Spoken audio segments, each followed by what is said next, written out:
नमस्कार दोस्तों, आज का ताजा समाचार। क्या चीनी दीवार तोड़ पाएगी मोदी सरकार? यूएनएससी के लिए भारत की दमदार दावेदारी और ग्लोबल लीडर्स ने की तरफदारी। चीन बनी दीवार तो वही इजरायली पीएम ने साबित किया दुनिया के किसी भी कोने में तबाही बरपाने के तरीके। आइए सुनते हैं समाचार को विस्तार से। लेबनान में इजरायली सेना आईडीएफ की एयर स्ट्राइक में हिजबुल्लाह के top commander Sayyed Nasrallah Hassan की मौत को लेकर एक रिपोर्ट में बड़ा दावा किया गया है। रिपोर्ट के मुताबिक ईरान के जासूस ने आईडीएफ के साथ जासूसी की थी, जिसके चलते लेबनान में इजरायल की एयर स्ट्राइक सफल रही और ईरान समर्थित आतंकी संगठन प्रमुख हिजबुल्लाह मारा गया। आईडीएफ की एयर स्ट्राइक को लेकर एक फ्रांसीसी अखबार ने बड़ा दावा किया है। लेबनान की राजधानी बेरूत में हवाई हमले में मारे जाने से कुछ घंटे पहले इजरायली अधिकारियों को हिजबुल्लाह प्रमुख सैयद हसन नसरुल्लाह के स्थान के बारे में एक ईरानी जासूस से सूचना मिली थी। रिपोर्ट में कहा गया कि इजरायली अधिकारियों को शनिवार दोपहर को एक ईरानी जासूस से एक महत्वपूर्ण सूचना मिली थी, जिसमें बेरूत के दक्षिणी उपनगर दही स्थित हिजबुल्लाह मुख्यालय में नसरुल्लाह के आने की सूचना दी गई थी। वही न्यूज एजेंसी की रिपोर्ट में कहा गया कि लेबनानी अधिकारियों की जांच से पता चला है कि लेबनान में एयर स्ट्राइक से पहले कथित तौर पर इजरायली बलों द्वारा उनके सेलफोन संचार को बाधित कर दिया था, जिसके बाद हिजबुल्लाह ने पेजर और वॉकी टॉकी का उपयोग करना शुरू कर दिया था। हिजबुल्लाह की जासूसी के लिए पेजर्स का भी इस्तेमाल किया गया था। वही इजरायल की ओर से गाजा और लेबनान पर किए गए हमलों में अमेरिका की भागीदारी से ईरान भड़क गया है। ईरान ने अमेरिका पर आरोप लगाया है कि इजरायल ने लेबनान की राजधानी बेरूत में जो बम बरसाए थे वो उसे अमेरिका ने गिफ्ट किए थे। ईरान ने कहा कि इजरायल ने हमले में अमेरिका की तरफ से दिए गए 5000 पाउंड वजनी बंकर बस्तर बमों का इस्तेमाल किया है। हवाई हमले में 6 इमारतों को निशाना बनाया गया था, जिसमें हसन नसरुल्लाह छिपा हुआ था। तो वही दूसरी तरफ यूनाइटेड नेशंस में शामिल होने के लिए भारत को दुनिया भर के नेताओं से समर्थन मिल गया है, लेकिन चीन भारत के सामने दीवार की तरह खड़ा और यूएनएससी में शामिल होने के लिए चीनी दीवार को तोड़ना ही होगा।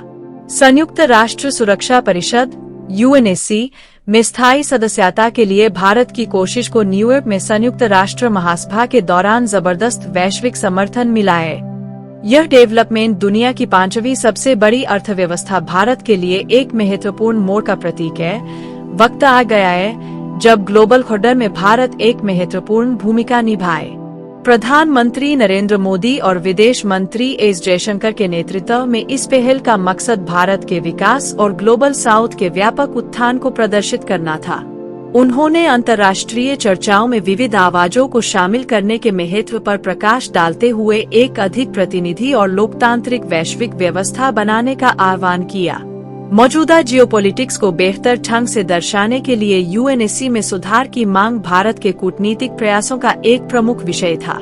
जयशंकर ने यूएनएससी की वर्तमान संरचना को अधूरा बताया, क्योंकि दूसरे विश्व युद्ध के बाद से अभी तक यूएनएससी में एक भी रिफॉर्म नहीं हुआ है और सिर्फ 5 देशों के पास ही फैसला लेने की शक्ति है और यूएनएससी ग्लोबल साउथ के बढ़ते प्रभाव को स्वीकार करने में नाकाम रहा है।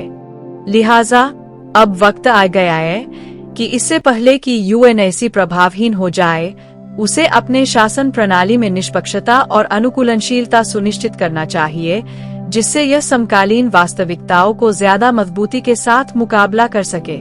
भारत की स्थायी सदस्यता के लिए अमेरिका, ब्रिटेन, रूस और फ्रांस सहित वैश्विक नेताओं से महत्वपूर्ण समर्थन मिला है। यानी 5 यूएनएससी सदस्यों में से 4 ने भारत का समर्थन किया है और भारत के विरोध में चीन है। अमेरिकी राष्ट्रपति जो बाइडेन और फ्रांस के राष्ट्रपति इमैनुएल मैक्रों के साथ साथ ब्रिटेन के प्रधानमंत्री कीर स्टारमर और रूसी राष्ट्रपति व्लादिमीर पुतिन के बयानों ने भारत की दावेदारी को आवाज दी है और मौजूदा वैश्विक गतिशीलता का बेहतर प्रतिनिधित्व करने के लिए यूएनएससी के विस्तार की आवश्यकता पर जोर दिया है। उनका समर्थन वैश्विक शांति और सुरक्षा प्रयासों में भारत की भूमिका और योगदान की व्यापक मान्यता को रेखांकित करता है। ग्लोबल साउथ के हितों की रक्षा के लिए भारत की प्रतिबद्धता पूरे उंग में स्पष्ट थी। जयशंकर ने विकासशील देशों की ओर से व्यापार, क्लाइमेट एक्शन और गरीबी उन्मूलन की वकालत करने में भारत की भूमिका पर जोर दिया। उन्होंने यह सुनिश्चित करने पर जोर दिया गया कि ग्लोबल साउथ के देशों को अंतर्राष्ट्रीय शासन में पर्याप्त आवाज मिले, जो ग्लोबल नॉर्थ के पारंपरिक प्रभुत्व के लिए एक चुनौती थी। भारत की ये पहले यूएनजीए में भारत की रणनीतिक और सक्रिय भागीदारी को रेखांकित करता है, जो एक ज्यादा समावेशी और चिंतनशील वैश्विक शासन संरचना के लिए इसकी आकांक्षा और विशेष रूप से ग्लोबल साउथ के लिए शांति और विकास को बढ़ावा देने के इसके प्रयासों को दर्शाता है। यूएनएससी में स्थायी सीट के लिए भारत की बोली के लिए महत्वपूर्ण वैश्विक समर्थन इसके कूटनीतिक और शासन लक्ष्यों को प्राप्त करने की दिशा में एक महत्वपूर्ण कदम है।